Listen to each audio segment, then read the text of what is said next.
আমাকে মুমিন হতে হবে। মুমিন হতে পারলেই আমি সফল কাম হতে পারবো। এজন্য আল্লাহ বলেছেন কদ আফলাহাল মুমিনুন, কেবলমাত্র সফল কাম তারাই যারা মুমিন।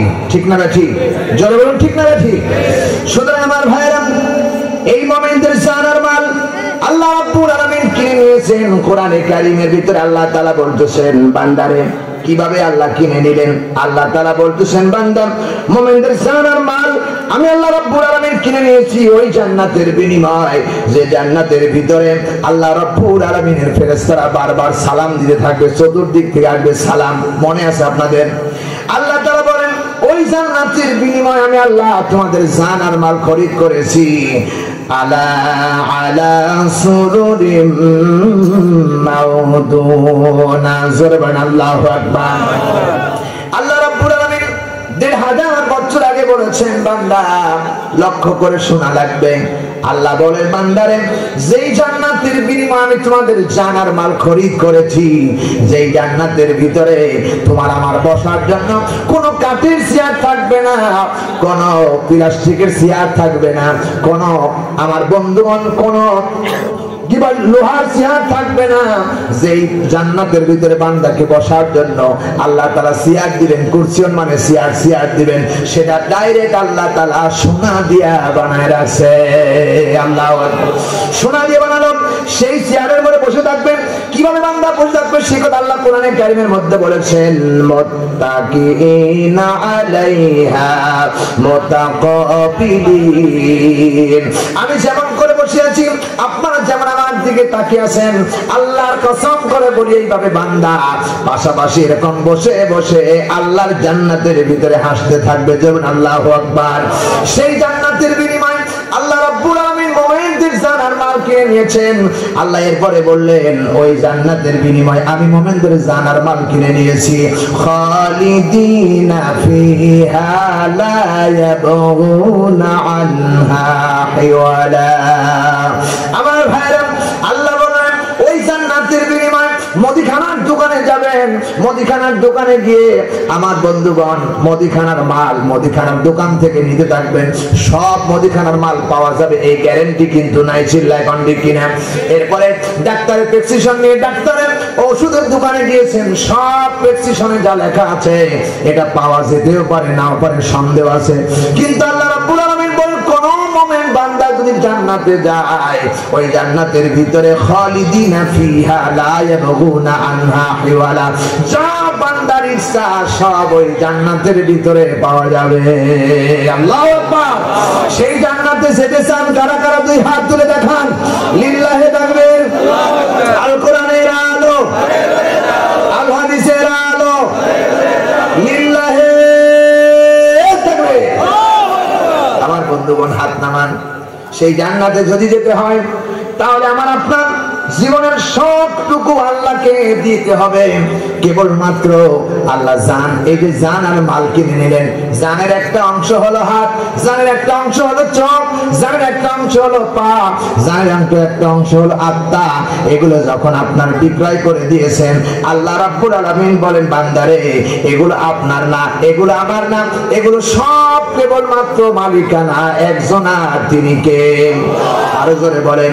আল্লাহ রাব্বুল আলামিন বলেন ওয়ালিল্লাহি মা ফিস সামাওয়াতি ওয়া মা ফিল আরদ ওয়া কাফা বিল্লাহি ওয়াকিলা। আল্লাহ বলে বান্দা শুনে রাখো, এত বড় বিশাল আকাশ আর জমিন, এর মধ্যে যা কিছু আছে সব আমি আল্লাহ রাব্বুল আলামিনের, আর এগুলো সব আমি আল্লাহ নিয়ন্ত্রণ করেছি। এখন ঠিক কিনা? হাত কে নিয়ন্ত্রণ করেন? জোরে বলেন। চোখের দৃষ্টি শক্তি কে নিয়ন্ত্রণ করেন? পায়ের শক্তি কে নিয়ন্ত্রণ করেন? আল্লাহ যদি একবার বলেন প্যারালাইসিস হয়ে যা, আর পা চলতে পারে না, হাত চলতে পারে না, চোখ চলতে পারে না। ও আমার ভাইরা, সুতরাং কাফা বিল্লাহি ওয়াকিলা, এই বিশাল পৃথিবীর সব কিছু নিয়ন্ত্রণ দাতা আমার আল্লাহ করতেছেন। সূর্য চালায়, এরপরে সব কিছু যিনি চালাচ্ছেন সে আল্লাহ রাব্বুল আলামিনকে জান আর মাল সে আল্লাহ রাব্বুল আলামিনের জন্য দেওয়া লাগবে। চিল্লায় এখন কথা ঠিক কিনা? আমার ভাইরা, সময় নিতে পারবো না, 1.5 ঘন্টার বেশি আলোচনা করা সম্ভব নয়। তোমাদের কাছে আমি বলতে চাই, আল্লাহ রাব্বুল আলামিন তোমাদেরকে এত কিছু দিলেন, জানমাল বিক্রয় করার কথা আল্লাহ বললেন। আর যদি জানমাল আল্লাহর কাছে বিক্রয় করতে পারো, আল্লাহ তোমাকে জান্নাতুল ফেরদাউস দান করে দিবে। জোরে বলুন সুবহানাল্লাহ। জান্নাত আমরা চাই কি চাই না? জোরে বলেন চাই কি চাই না? জান্নাত যদি পেতে হয় তাহলে অবশ্যই তোমাদেরকে উসিলা তালাশ করা লাগবে। সেই কি উসিলা? সেই উসিলা হতে পারে নামাজ, সেই উসিলা হতে পারে জিহাদ, সেই উসিলা হতে পারে বিভিন্ন পর্যায়ে জিহাদ যদি করা লাগতে পারে। জিহাদের জন্য জান আর মালকে আল্লাহর রাস্তায় দেওয়া লাগবে। চিল্লায় বলবেন কিনা? সাহাবায়ে কেরাম জান আর মাল দিয়ে সংগ্রাম করেছেন, আমাদেরকে করতে হবে, ঠিক কিনা? করতে হবে কি হবে না? আবার যদি বলেন হুজুর না আমি জিহাদ করতে পারবো না, জিহাদের ব্যাখ্যা এই না যে আপনাকে অস্ত্র ধরে মারামারি করতে হবে, অযথা মারামারি করতে হবে না। কোরআনের বিরুদ্ধে যদি কেউ কথা বলে তার বিরুদ্ধে সংগ্রাম করা আপনার জন্য ফরজ আইন, ঠিক না বেশি? আল্লাহ বলছেন ইয়া আইয়ুহান নবী, হে নবী ওয়াজাহিদিল কুফারি ওয়াল মুনাফিকিনা ওয়াগলুজ আলাইহিম। আল্লাহ তাআলা বলেন ও নবী আপনার উপরে ফরজ করে দিলাম আপনি জাহিদ কুফারে কাফেরে বেঈমানদের বিরুদ্ধে আপনি শক্তভাবে সংগ্রাম করেন। এই কথা কার? আসতে বলেন কেন কার? সংগ্রাম যদি করতে হয় তাহলে আমাদেরকে সংগ্রাম করতে হবে। টাকা দিলে টাকা দিতে হবে। যদি জান দিয়ে ইসলাম প্রতিষ্ঠিত করতে হয় তাও জান দিতে হবে। এই জান আর মাল দেওয়ার জন্য রাজি আছো কারা? তোমাদের কাছে ব্যাগ যাবে, ব্যাগের মধ্যে মাদ্রাসার জন্য যার কাছে যা আছে 100 200 1000 2000 যে যা পারো এই মাদ্রাসার জন্য তোমাদেরকে দিতে হবে, দেওয়া লাগবে। হতে পারে দিতে হতে পারে, দেওয়ার জন্য প্রস্তুত আছো না নাই? আছো না নাই? আল্লাহ তোমাদের তৌফিক দান করুন, আল্লাহুম্মা আমিন। কারণ সাহাবায়ে কেরামদেরকে যখন রাসূলুল্লাহ বলেছেন দিনের জন্য তোমাদেরকে টাকা পয়সা দিতে হবে, আল্লাহ নবী সাহাবীরা শুধু টাকা পয়সা দেন নাই, নিজের জীবনটা আল্লাহর রাস্তায় বিলিয়ে দিয়েছেন। আমার ভাইরা, হযরত হামজা রাদিয়াল্লাহু তাআলা আনহু বিবাহ করেছেন। কি ঈমান তাদের ছিল, কি মোমেন্ট তাদের ছিল! প্রিয় ভাই সাহেব, দোয়া করে দেব ভাই আমার। হযরত হামজা রাদিয়াল্লাহু তাআলা আনহু বিবাহ করেছেন, বাসর ঘরে স্ত্রীর সাথে মিলন করলেন, মিলন হয়ে গেল। এবার লুঙ্গি গামছা পানি ওঠানো হলো, গোসল করবেন। গোসল করতে পানির কাছে চলে গেছেন, পানি উঠানো হয়ে গেছে। এরপরে কে যেন খবর দিল আল্লাহ রাসূল জিহাদের তামান্না বেজে পড়েছে, আর ঘরে বসে থাকার সময় নাই। রাসূলুল্লাহ জিহাদের ময়দানে যে আহ্বান করেছেন, হযরত হামজা রাদিয়াল্লাহু তাআলা আনহু জান দিয়েছেন, মাল দিয়েছেন। হামজা কি করলেন? গোসলের ধৈর্য ধারণ করতে পারলেন না। বিবিকে ডাক দিয়ে বলে, বিবি রে, আমি রাসূলুল্লাহ জিহাদের জন্য ডাক দিয়েছেন, আর থাকতে পারি না। একটা দৌড় দিতেছেন। বিবি বললেন, পানের স্বামী গোসলটা করেছেন, আপনার সঙ্গে গোসল ফরজ হয়ে গেছে, আপনি মেহেরবানি করে গোসলটা সেরে যান।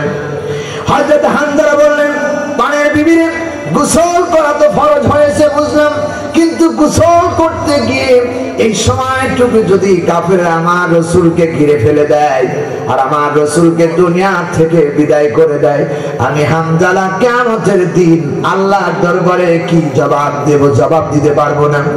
বিবিরে, তুমি আলাদা করো, আমি এক পুণ্যমত্ত দেরি করতে পারলাম না, গোসলের ধৈর্য ধারণ করতে পারলেন না, জিহাদের ময়দানে চলে গেলেন।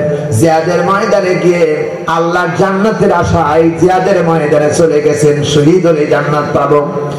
আমার ভাইরা, হযরত হামজা রাদিয়াল্লাহু তাআলা আনহু জিহাদ করতে করতে শহীদ হয়ে গেলেন।